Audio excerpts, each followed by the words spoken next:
One of the funny things about the stock market is that every time one person buys, another sells, and both think they are astute. William Feather. The stock market is a device for transferring money from the impatient to the patient. Warren Buffett. Buy straw hats in the winter when nobody wants them, and sell them in the summer when everyone needs them. Kenneth Fisher. No price is too low for a bear or too high for a bull. Only liars manage to be out during bad times and in during good times. Bernard Baruch. Hi everyone, this is Paul Cooper, host of the Take Note podcast. Today is April 9th, 2020, and on this episode we're going to discuss a few things I hate about note investing and just the note market. We're going to cover a few things to do during this whole COVID-19 crisis. And then we're going to talk about the state of the unions and the market and what's going on with the stock market, real estate, and everything else. And then we're going to wrap this up with a few of the plans that I have for the rest of the year, both personally and for our business, just to see what we can get done. I probably don't have to tell you that it's been crazy the past couple months. People are having to stay at home orders in a lot of states. Some states don't have it. If you know anyone that lives in a really hard-hit area, you've probably been hearing some crazy stories. In fact, earlier this week, I talked to one of my investors and joint venture partners. He and his wife live in New York City, and his family's there. They both had the COVID-19 virus, and luckily they're fine now. It was about 2.5 weeks of hell for each of them. But they're doing okay. But it's so crazy there right now that their daughter-in-law, that's super pregnant. I mean, she's over a week late when I talked to him earlier this week. They went in to induce. They couldn't get a bed. They sat in the ER for 8 hours that day and were turned away because they could not get a bed so she could give birth. And so they had to start scrambling to see if they could find an area outside of the greater New York metro area just so they can have their baby. So things are crazy. Luckily, if you don't live in New York, New Orleans, or some of the other major metro areas, it's not nearly as bad. But it's pretty crazy, and unfortunately, it's probably going to get crazier before it gets better. Personally, and I've discussed this before, I'm an air traffic controller full-time still. So I work for the Federal Aviation Administration, which we're a government entity. And we've had our schedule changed now for, I believe it would be 2 weeks, going on 10 days. And so our schedule's changed because normally we would work a 7-day schedule, 5 days and then 2 days off. It's now been changed to a 5-day on, 5-day off system at a minimum. And that's only for facilities that have poor staffing, and that has to be met. Facilities with better staffing are now working 5 days on and getting 10 days off. Unfortunately, our facility isn't staffed well enough to do that, so we're currently working 5 days on, 5 days off, and it rotates. And the reason we're doing this is try to limit exposure to getting everyone sick. So there's a skeleton crew in the morning, a skeleton crew in the evening, and generally there's not much crossover. So the supervisor ends up staying for that little area where we need to have some overlap, and everyone else is gone. And that's to try to minimize contamination. And if for some reason someone in a group does get sick, then that entire crew's down and put on quarantine for 14 days. So they're taking it pretty seriously. And the FAA would not be doing this if they weren't taking it seriously and if they didn't think this was going to last for a significant period of time. So, a few weeks ago, Trump was originally hoping we'd get back to work around Easter. Obviously, that's not happening. And honestly, it's probably going to be more like the end of summer at the earliest. And so just keep your eyes out for that and make sure to be safe if you can. If you are going to work because you need to and you're allowed to, then make sure to wear a mask if you can and just keep things clean and really take care of yourself. And I hope you're all staying safe and don't hesitate to reach out to friends and family during these times. With that being said, let's move on to a few things that I hate about note investing and the things that really kind of drive me nuts. Now, I've been very clear in the past, especially when we had Dickie Baldwin on a previous episode, that I hated dealing with realtors. And I still do, but getting them to go out and do drive-bys during due diligence was driving me nuts. It was so hard to do and get people that were reliable I was seriously thinking about just stopping the business because it was just so bad. Luckily, Dickie helped me out with that, so that's not an issue anymore. So I've got 3 main issues, and these are issues that probably everyone's going to have to deal with at some point if you do any type of note investing. And the first one is the onboarding process. That's getting the paperwork from the seller, the prior owner of the debt, making sure all the allonges are there, all the paperwork's there like it's supposed to be, getting it recorded. And then another big one is getting payments that are owed to you from the seller. And this is mainly only going to happen if you're buying performing notes. It can happen when you buy non-performing notes if for some reason the borrower starts paying again, but usually this is going to happen with performing notes, which is what we've been buying a lot this past year just because the prices on non-performing weren't making sense. So what happens is in your loan sale agreement, there's going to be a date on there for when the sale happens and when the servicing transfers and all that stuff. So once that's sorted out and signed and agreed to and the money's funded and the transaction's closed, any payments that happen after that are supposed to go to you, the new buyer, the new owner of the debt. And the problem is a lot of times it can take 30, 60, 90, 120 days for everything to get properly transferred. And it's because a lot of these sellers are so busy that they don't keep up on it. And then just getting all the paperwork done, dealing with the servicers that were servicing the note to get everything transferred over can take a while.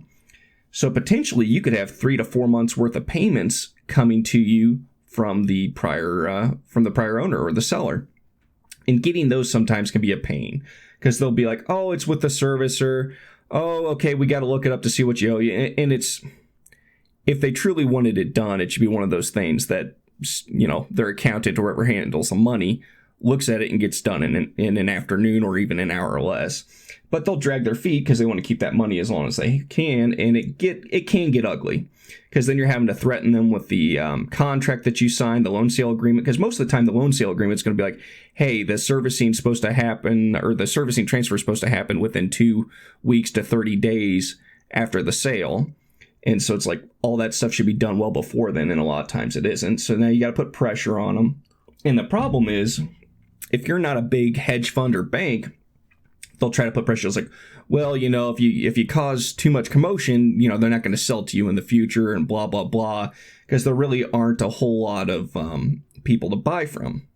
Well, at the same time, that may be true that you're having to pressure a seller. But if they're not doing their part of the bargain, they're part of the agreement, why would you keep buying from them anyways? So that's not a very good reason to keep putting up with bad people and to let them keep getting away with stuff. Now, you need to be polite, but you also need to be firm to get what's owed to you.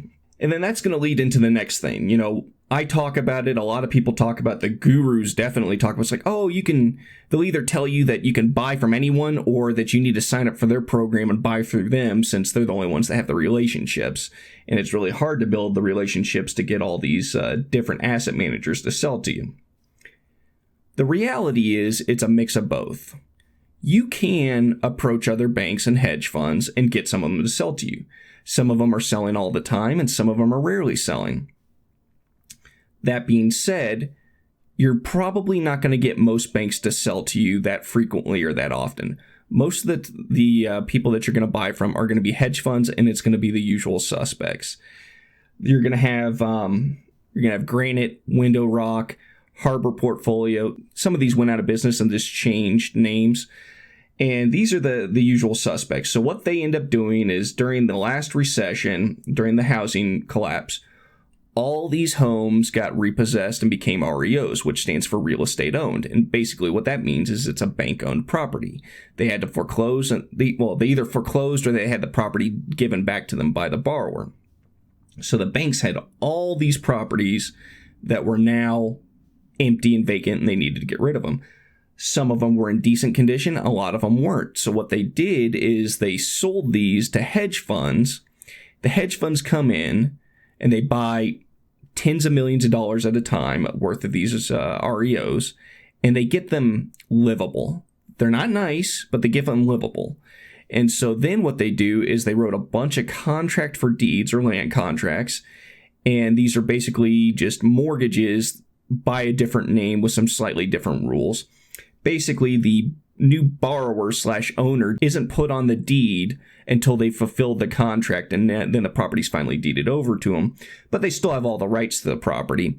Whereas with a mortgage, you have all the rights to the property and your name's on the deed. It's just the bank now has first position on it to foreclose. So very similar, but there are some nuances. But anyways, they created these CFDs because it's much cheaper and faster to create them. And then two, in most states, if you have a contract for deed, you don't have to go through the whole foreclosure process. It's a much cheaper and faster forfeiture process. So that for the hedge funds that were writing these, it was a win-win solution for them. They're getting rid of the properties. They're getting good money. They're not spending less to create the paper. And then if for some reason it goes non-performing, they can now get the property back faster. And so that's how you get these big hedge funds that have all these properties or notes. And then they eventually sell it to other hedge funds. And then they eventually filter down to smaller mom and pop shops like myself, where, anyone that's not buying 100+ notes at a time, and they get to start cherry picking, and then we're competing against each other. And so that's mainly how it works. So you'll hear people, it's like, oh, you can get hundreds of notes by working directly with the banks and stuff like that. And you can if you're big enough. But a lot of these gurus that say that they do several hundred notes a year and whatever, they don't. They did 300 notes in one big purchase like 3 to 4 years ago, and they haven't done much since. And they're slowly working through that portfolio. And then the other deal is like, oh yeah, we've bought directly from banks. But then if you do searches for them in different counties and for the banks that they supposedly bought from, nothing comes up. So be very careful about that. There are some good people out there that'll teach you a lot of stuff. But you got to remember, when these people are selling education programs, they're doing it for a reason. Because here's the deal. If you're actually making good money off of investing, real estate investing, or stock markets and stuff, why would you be taking the time to educate a bunch of other people? Maybe you take some people under your wing and mentor them every now and then, but why would you take the time from your good investments to sell $10,000 education programs? It's because the education program makes you a lot more money. It's a lot easier than what they're doing. And that's not just real estate, folks. That's stock markets. It's everything. So just be careful if you're going to buy any education programs, because there are a lot of people out there that'll blow a lot of smoke up your ass, and you just got to be careful and make sure to get references. So the next thing that I hate about the note investing game and note industry are the servicers. I've been pretty vocal about that. You've got the good ones that are more expensive, like Madison and S&N. S&N's really expensive, and Madison's not much better. And they do a good job comparatively, but it's still not what I would call a good job, especially for the money. And so you're hiring these people to handle things for you, because maybe some states you need to be licensed. Like in Ohio, you've got to be licensed for mortgages. Currently, you don't have to be licensed for CFDs, but for mortgages, you have to be licensed, so you got to get a licensed servicer unless you're going to go through the hassle of becoming licensed yourself. So you're hiring them to do this job, and you would hope that they'd handle it. And then the other thing is like people are like, oh, you get the servicers to do it. That way you can do more deals. And that's true to an extent, because if you're having to handle everything yourself, it's going to be very hard to scale up. Well, the problem is you're still having to babysit the daylights out of the servicers. With like Madison, they're good and everything for the most part, but I'm paying them to handle some notes for me. And I've got 2 to 3 different representatives from that company handling like a dozen notes for me currently, or no, not quite 2 dozen between the different companies I run. It's like, really? You can't have one point of contact for me to handle that? Because in the scheme of things, Madison handles several thousand notes. So you figure 2 dozen notes should be able to be handled by one person, especially since they're performing notes, or most of them are. So that's kind of infuriating. It's like, well, so I've got to deal with 3 different people depending on which note that I need to talk about. That's annoying. They don't always communicate the best within in-house. They don't, they'll have several people working on something and they don't know what's going on. They don't always communicate the best with you personally. And again, this just isn't Madison. Madison's actually one of the better ones. This is servicers in general. So that's annoying. And then the servicing companies a lot of times don't communicate very well with each other.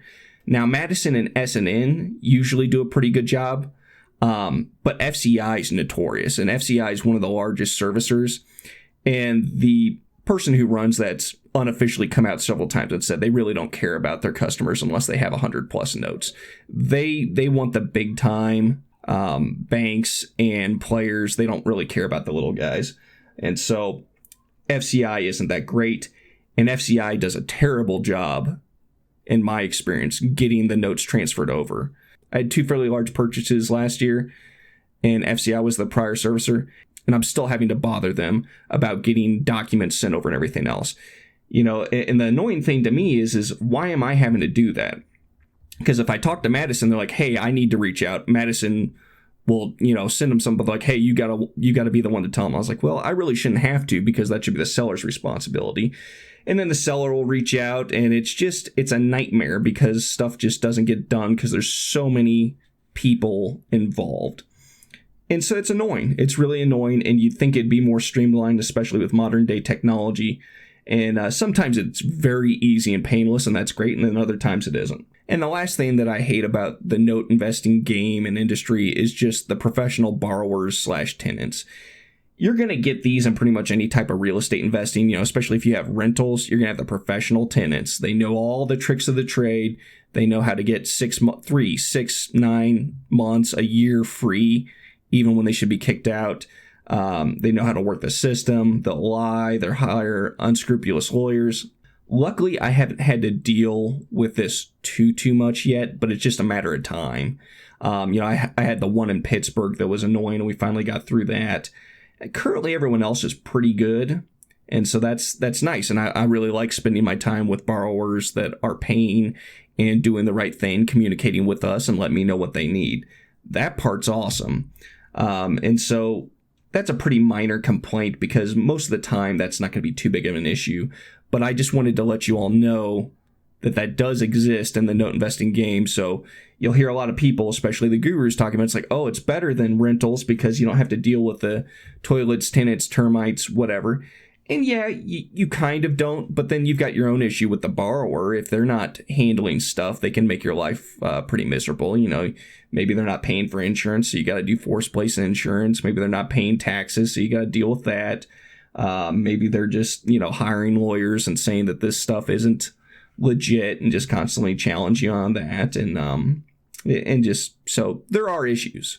And that's kind of what I'm here for with the podcast, talking about note investing, real estate, and just other investing, is we want to show the good and the bad and the ugly. That way you don't get into any type of investment and don't see the bad things that could happen. And, we want you to see that train coming down the tunnel. We don't want you to get run over. Now I'd like to talk to you about what we should all be doing during the COVID-19 crisis. And the first thing we're going to talk about is just a few health things that you should do every day that they've found that help people out during this whole thing, especially fight depression, things that I'm doing to help just break down the monotony and everything.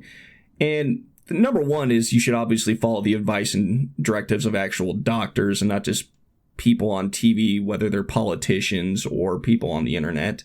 The other thing you should do is, try to stay as healthy as you can, make sure to work out, cook, eat right. Get caught up on your hobbies. Hopefully it's not just all Netflix binging. And then the last thing that they've really been suggesting to people is, especially if you're not working right now, is to have a schedule. That doesn't mean you have to wake up at 4:30 in the morning and start working out like Jocko Willink or anything like that. You could even be sleeping in. But the main thing is like, okay, maybe I'm going to sleep in until 9 or 10 every day. Have a schedule to get up by 9 or 10 and then, do a few things for yourself every day and have some type of routine. It'll keep you in better shape. It'll keep you a lot saner, especially if you have children. Like my daughter's been going crazy right now because we're all cooped up in the house. So we've got to make sure that we do something with her every day, try to get her outside. Sometimes that means we go to the park nearby and I have to spray everything down to disinfect it. But you got to get out and do some stuff. Just sitting at home under the blanket all day is going to be pretty miserable. And most of you, if you have been doing that, are probably tired of it. So that's enough about the health stuff. Let's talk about the economic stuff you should be doing during COVID-19. Now, it's going to depend a lot on your economic situation, whether you're getting the stimulus check or not. And if you are, make sure that you're set up for direct deposit. Now, if you have already filed taxes for this year or you filed it for the previous year and you had direct deposit for it, then the IRS should already have that information. And so if they do give you a stimulus check, it should automatically be deposited. There are some other ways you can get it online. The IRS is going to have a website or a part of their website dedicated to this soon, to where you can verify if you're going to get it and have your payment processed via direct deposit. Because if you don't do that, I think they were saying it could take up like 16 weeks to have the physical check mailed to you. And if you're counting on that money and you're needing it 16 weeks, 4 months later, that's going to be a long time to get that check. So keep an eye on that. That's kind of been changing the amount that we may or may not get. But that process seems to be set in stone, and they're either going to be, and it looks like they're probably going to go out next week. The next thing you should do is, if you have a business, you need to apply for the business grants. So what they're doing is they have these small business, they have these SBA loans. And so what you do is you apply for the loan, but then what you want to do is there should be a checkbox to have the money sent to you immediately before the loan is fully processed. So what should happen then, if you're approved, is within a few days or a week, you should get $10,000, which is the grant they have going on. And the $10,000 is a grant. You shouldn't have to repay it. It's supposed to be used for your business. And then they've got some other ones if you have employees. I think it's called the Payment Protection Plan, PPP. And they've got some of those going on. Some of those you can be done through major banks. And those plans are set up to actually pay your employees so you can keep them working. And the cool part about that is, let's say you're a business owner and you just laid off a bunch of people. You could now rehire them and pay them back for the time that they're laid off by using one of these. So that's really nice if you're able to do that. So if you do have employees, make sure you do that. The next big thing that you'll want to do is try not to panic about your investments. I know that's hard because a lot of you probably had money saved in the stock market between your IRAs and 401ks and other type of retirement plans, and the stock market's taken a beating. I get it, especially if you're older and either near retirement or in retirement. Like my parents are in retirement and my grandma's in retirement, obviously, because she'll be approaching 90 here soon. It's hard not to panic. I get it, especially if you lost a lot of money, because there's probably not a whole lot of time left, depending on your age, for you to get it back. But going out and selling it and then immediately trying to get in some other stuff right now is probably the last thing you should do. You need to be cold-blooded about this. And you probably need to meet with a really good financial planner and figure out what you can do. And, probably consider some diversification. Not everything's safe from all risk. So, people are like, oh, you should be in gold. Well, the price of gold can go down. I like real estate, but again, real estate prices can go down. And we'll talk about that a little bit later, but there's really no perfect safe investment. So that's why a little bit of diversification across different assets can usually help. If you're in a good economic position right now, let's say you're like myself, where you're still working, so you're getting that paycheck, and maybe you're going to qualify for a stimulus or get some other business grants or whatever else. Instead of investing, you may want to either keep some money in cash, so when the market kind of gets steady, you can invest it. Or you may want to pay off some debt right now.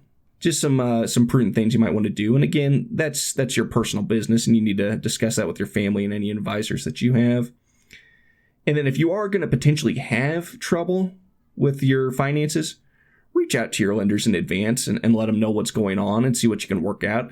It's kind of like the government shutdown that we had a while ago. If you're a government employee, a lot of them were willing to just waive payments and things like that. So just reach out in advance and see what they can set you up with, because it's going to be a lot easier to do that now as opposed to a couple weeks from now or a month from now when you're delinquent and now you're calling for a favor. That and the other thing is they're just going to be slammed here soon. And if you're currently unemployed, most of the unemployment websites have been crashing. So you may have to wake up 2, 3, 4 in the morning to get it done. So just keep that in mind if you're either laid off or you think you're going to be laid off and you need to get that unemployment payment going. You may have to wake up super early or stay up super late. Now let's move on to the State of the Union and see what's going on with our country and the market. There was been several other podcasts talking about the CARE Act and what they think is going to happen with that. And that was passed, I believe, 1 or 2 weeks ago. And as of right now, what I know and what I've been told by legal professionals is people that own mortgages and notes like myself, we don't have to waive fees and payments currently unless our business has some type of federal loan. And here's an example. So everyone was worried that people that live in apartments and those type of tenants and renters wouldn't have to pay rent. Well, they may not be able to pay rent, but technically they still have to unless the apartment building they live in has a federal loan on it. So let's say I went out and bought an apartment building, and let's say I got a loan. Well, if that loan is a federal loan that's backed by the federal government, then I may have to let the tenants not pay currently during this whole COVID-19 thing. But if it's not backed by a federal loan, some type of federal loan, and it was done personally, then that's not the case for rentals, and it's not the case for borrowers that are paying mortgages or contract for deeds. So everyone was really worried about that. And honestly, the worry should still be there, because just because you don't have to let people not pay doesn't mean that they're not going to pay because they're unable to. So that was an interesting development, and that's currently, as I know it to be set up, that could change. So currently, if your real estate business doesn't have federal loans, then the people still owe you mortgage payments, and they still owe you rental payments if that's the business you have set up. That being said, there's probably going to be a lot of delinquencies, and you probably want to stay on top of it and have some type of backup plan to help these people out. So we're going to cover a few articles real briefly just about what's going on with our economy. And the first one is just the free markets are dead. The federal bank and government are starting to buy junk bonds, high yield ETFs. If you don't know this, the federal bank, is not actually part of the federal government. It's a private bank that's been empowered by the federal government to control stuff for us, which is really weird. It's not good, and it's interesting if you want to learn about the process, especially if you're into conspiracy theories, but they're starting to emerge more and more as the days go by. And so you've probably seen it as well that that mortgage rates have plummeted pretty recently. They've gone back up, but they were getting so low that they did not have enough people at these banks and different mortgage origination companies to answer all the calls. They were hiring more people, getting them to stay overtime to try to answer all these questions and get people processed. They were having to turn people away. They were literally telling people that they could not write new loans. And even though some of the rates were down to 2.75%, they were advertising 7% interest rates just to keep out the looky-loos and the people that were just, I'd like to see what it is, but I'm not actually sure I want to invest or I want to refinance or anything like that. So it's still a good time to refinance or get a mortgage. But the liquidity was really, really dead for a while because the mortgage rates were so low that there wasn't enough money for them to keep writing new loans because so many new loans were written or refinanced. And so that's kind of what's going on right now. Our free markets are slowly dying. You're also seeing that the government's coming in and having certain companies do certain things for them. They're making certain orders, which on one hand is good when the companies agree. Like some of the car companies are starting to make ventilators and retool stuff, which is good. On the other hand, if the government comes in and orders people to do stuff, I'm not sure how I feel about that. On one hand, it's kind of like, we want to do stuff to save lives, but on the other hand, giving up our freedoms is never good either.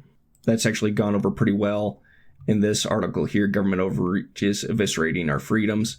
If you look back at 9/11, that happened a lot. So it's just the whole never waste a good crisis. And so make sure to be very mindful of this, because if we're doing things and allowing our government to do things in the name of saving people, we got to be careful that they're actually going to give the powers back once this crisis is over. And I'm not very faithful in people to do that. So just kind of my opinion on it. And honestly, I doubt many of you believe in our government super strongly as well.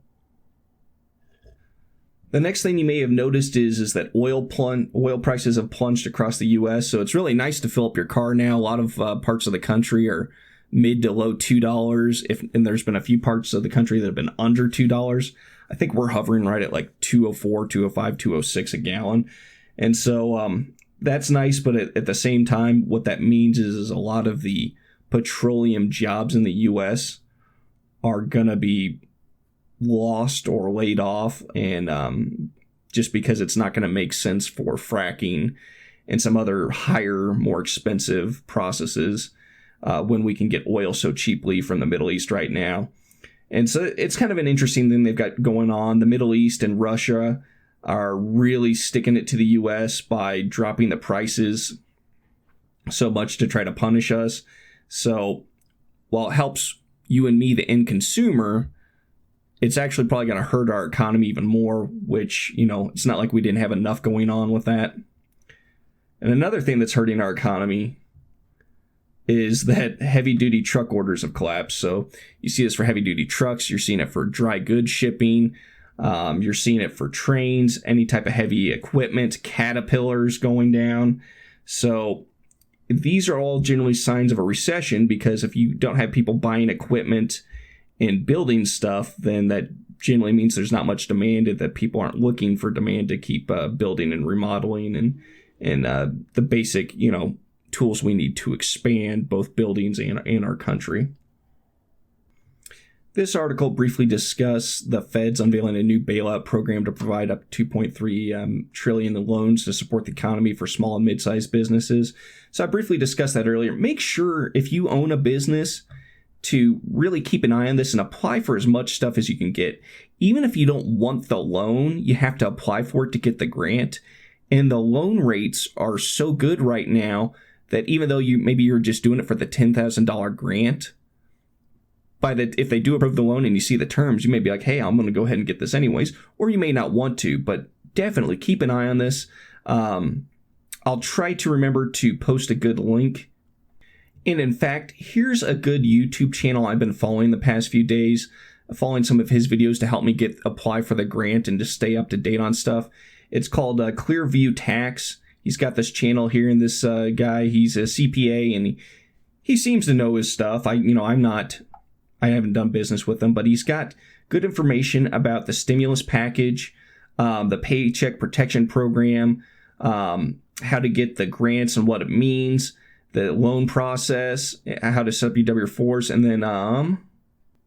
and then here's one that you'll probably all want to look at real quick is the stimulus check registration if you've not filed taxes. So he'll tell you that, as long as you filed for 2018 and or 2019 and you had direct deposit, you should get it direct deposit. Otherwise, here's the process for how you could set up direct deposit to make sure that you'll get your stimulus check in a timely fashion. So again, his channel is Clearview Tax. Make sure to check it out. And he's been putting out videos pretty much every day, and that'll help keep everything translated for you, because a lot of these bills are super huge and bloated, and they won't make a lot of sense if you're not a CPA or someone that's really involved in finance. We talked about this briefly before, that if you needed to file for unemployment, you're probably going to have to do it at an oddball time. And that's because a shocking 17 million Americans have filed for unemployment in the past 3 weeks. 17 million in 3 weeks. Yeah, so, and we're not even done with people being furloughed and laid off yet. So that number's only going to increase. That's absolutely amazing. Because I think the U.S. population is roughly 330 million some odd people, and that's including people of all ages. So, if we get to 30 million, that's, not quite 10% of the U.S. population will be out of work, which means the unemployment rate will actually be significantly higher, because the unemployment rate's adjusted for people of working age that want to work and are able to work. So this is bad. Hopefully we'll be able to get back to work soon. Otherwise, it's just going to be more bailouts to help more people. And I'm trying to remain detached a little bit, because I don't want to get too emotional about stuff. And it's hard for me to complain right now, since I'm still going to work and I'm still getting paid, and I'm doing, I'm doing well, all things considered. This number's pretty upsetting, what's probably going to happen to our economy. So I'm trying to stay a little bit disconnected just to see how interesting it is and kind of come from it from a educational / intellectual standpoint, just so I don't get upset and start crying about how bad things probably are going to get. So I'm not trying to get people upset and things like that, but I want you to realize it's probably going to get significantly worse before it gets better. And that's not just the economy, that's probably also just deaths and everything. And we've got a long road ahead of us. So I hope you're all doing well, and make sure to help each other out when you can. And here's going to be the last article we're going to briefly discuss, the last doom and gloom. And it's Americans not making their mortgage payments soars by over 1,000% in 1 month. This really shouldn't be surprising to anyone. And I've seen other figures that roughly 30% to a third of people will miss a mortgage payment during this crisis, if not more. So delinquencies for both mortgages and for landlords, getting paid by their tenants is probably going to rise drastically. And that's kind of expected when people can't go to work. Now, the interesting thing will be is once people start getting their stimulus checks, if they're able to catch up, and they do catch up with their payments, I'm hoping that's what happens. I'm starting to probably going to see more delinquencies this month with my performers, which I understand on one hand, because most of the people that I work with that are my borrowers are lower income. So most of these people live paycheck to paycheck. So even though a lot of their payments are low, ridiculously low, some of these people are paying just under $300 a month for their house payment. Now, that doesn't include taxes and insurance, but your house payment is under $300 a month. That's nothing. But again, most of these people are pretty poor and live paycheck to paycheck. So, you would think that they'd be able to come up with that money, and you would hope so, but they literally may not be able to. So hopefully the stimulus check that people start getting, though, will be able to help for that, because I believe it's supposed to be $1,200. So if you get a $1,200 payment, plus you're also getting food stamps and some other assistance, it really should be pretty easy to pay for your house payment, especially since most of the time it's going to be under $500. So I'm hoping that if I do have delinquencies here in the next few weeks when people get their stimulus, that they'll be able to get caught up. And if they do that, I'm probably going to waive any of the late fees, because this is a very trying time for everyone. And if they do that, but if they get that money and just silence and nothing, then I will have to go down that road when it happens. And but yeah, it's so what does this mean? So one, in the interim, my investors and myself may not be getting our payments like we'd like to count on. People may end up having to pay more in interest because they're not making their payments. They may have to pay some fees, some late fees. It could also eventually lead to some foreclosures and or evictions. It just depends on how things go. And one of the questions that we have to ask ourselves about that is like, okay, this person can't pay for whatever reason. They either can't pay or don't want to pay. So what do? I can't necessarily, if I'm a landlord, I can't necessarily evict them, depending on my situation. But let's say I can't evict them, or I can foreclose on them. Great. We call the lawyer. We do the paperwork. The courts are closed. So it's like you could get all this paperwork done and be ready to go, but the courts could potentially be either shut down or slowed down for months, depending on how long this lasts.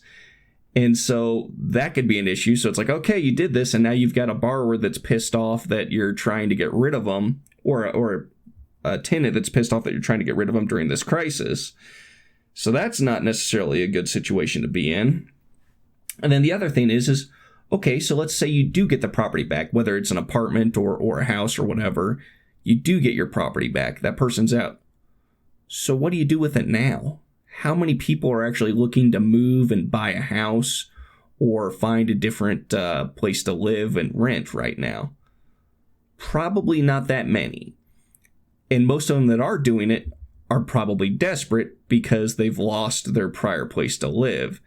I'm sure there are still a few people right now that are in the process of buying homes because they were already in that process. I'm sure there's probably a few people that are maybe moving for their jobs, and maybe they have essential jobs right now, so they are working and they do need to find a place. But I've got to imagine that most of the people that would be looking for a place right now are probably pretty desperate, and they're doing it because they have to. So it's one of those things. Do you risk getting rid of them? One, do you risk pissing them off right now, and now they're sitting in your property for months on end before the courts can even open? And then two, let's say you do get them out. Is it better just to let it sit vacant? In principle, it is, just because, you don't necessarily want people living for free, because technically they're robbing from you if you own the apartment or the house. But on the other hand, it's one of those things, maybe you can negotiate something with them to where they're still taking care of the taxes and insurance. Maybe they're just keeping the property up for you right now. And your insurance is generally cheaper when there's someone in it. Unoccupied is always more expensive. So that's going to be a question that's going to have to be up to the business owner or the investor, and you may be a property / individual basis on what you want to do. But those are some things you need to think about, because these are different times. The days of getting someone out and immediately getting someone else in are gone currently. So you're going to have to get a little creative on what you want to do if people aren't able to pay. And I think the best thing, and the thing that we're going to try to do, is, assuming those people were paying, then we're going to try to be as flexible with them as possible. And, hey, can you give me something? If you can give me something, then I'll waive any late fees. And that'll be something for you to work out. And the biggest thing is probably like, hey, checks are supposed to be, sent out by such and such date. Please call me by the end of that week so we can get something set up. I think that's probably a best case scenario. To try to be as flexible as you can. So the last thing that I'd like to conclude this podcast episode with is just our plans for the rest of the year. I'd like to say that I have something super definitive for what we've got going on as far as our company and not the podcast. But I don't. I mean, our plans were this year is that we were going to try to do a Regulation D fundraise, whether that was going to be open to accredited people or maybe do something private with just current investors or what. That may not happen this year. In fact, there's a good chance that it probably won't, or it's going to be probably towards the end of the year. We were hoping to do it this summer, but with everything going on and the market's so uncertain, it's hard to tell. There are still good investments out there, and there's going to be a lot more on the horizon just because there's going to be a lot of defaults. The issue is we've been buying performing notes lately just because the prices for non-performing haven't been very good. What that means, though, is, and my concern is that buying performing notes is probably going to be a touch riskier right now. How much riskier is hard to say, and it's going to probably be different for each property and borrower. But if you're buying performing notes now, the chances of them going non-performing or sub-performing are probably significantly higher because so many people are out of work. Now, if you knew for sure that the person was still working, that they could still make their payments somehow because the payments were so cheap, then it's probably still good, but it's something that you need to consider. And I would definitely try to be more aggressive with the pricing and making sure that you have a lot of equity in the home. That way, if you do have to foreclose, or if you just want to let some payments ride for a little bit, that it would be less risky if you did have to foreclose after this crisis, just because there'd still be a lot of money and equity left in the property as opposed to eating it all up right now. With non-performing notes, if the pricing stays consistent with what it has been this last year, then I would say you probably don't want to buy too much unless you can get a really good bulk deal or you just cherry pick some amazing deals. It's just because they're non-performing, the economy's not doing well, people are out of work, unemployment's skyrocketing. The chances of those people coming back and being able to make payments isn't very likely. And then the other issue is like, oh, well, I just wanted the property anyways. Okay, but now, since most of the courts are closed, are you going to be able to foreclose / forfeiture that property and get it back? Probably not, at least not in a very timely fashion. So you would need to take into account that you're probably going to have to carry that property for at least 3, if not 6 to 9 more months before you can probably get it back, unless you can work out some type of deed in lieu situation, but you can't always do that. Again, I think aggressive pricing can probably get over some of that. Being diversified through a lot of different properties would probably be good. And the other thing is we may just sit on some cash for a bit and be very, very picky about what we have and just work through our current portfolio. So we may not have as many opportunities for our current investors and potentially for other people. It just depends. There could be a lot of opportunities. And then the other issue is a lot of people are really uncertain what to do with their money right now because the market's been so crazy, and it has been affecting real estate, and it's probably going to continue to affect real estate in even a bigger way. So what does that whole spiel mean? Our plans for the rest of the year are currently we're getting everything set up. We're cleaning up our portfolio a little bit. We're continuing to work on our systems and processes. We're reaching out to our current investors and other people that have said that they were interested for quite a while before this. And then we're also reaching out to asset managers just to see what's going on. And we're going to try to get a picture of the market of what we want to do. And so, unfortunately, nothing too definitive. We're going to keep producing educational content for everyone. And then the podcast for the rest of the year, we're just going to keep on trying to get one out every week or so. This week, it's getting out Thursday just because my schedule keeps changing. So I'm going to try to do it every other Tuesday like I have been. It may or may not. It may have to move days. We'll just have to wait and see. I'm still trying to get more people on the podcast to interview. Again, schedules have changed. The other issue is we did a lot of this stuff through Zoom. If you haven't seen recently, Zoom's not a good application to use. I guess it was very easy to hack it, and so people were hacking it and downloading people's hard drives, getting their information, which is just terrible. And then, because Zoom was actually a pretty good program, but I guess it has to do with the installer installing some basically what they're accusing it of basically being malware, because it can take over your computer, use the webcam and microphone. It downloads stuff into a local server that you don't have any control over. And I guess some of this stuff can stay on your computer even if you uninstall Zoom. So you got to be very careful. So we'll probably have to do stuff Skype or something else. And then the other issue is I can't do it in person because of what's going on. But again, let us know what you want to see. I hope we didn't scare you too much. We'll have more information for you here in the future. I hope you all stay safe and healthy. And let us know if there's anything we can do for you.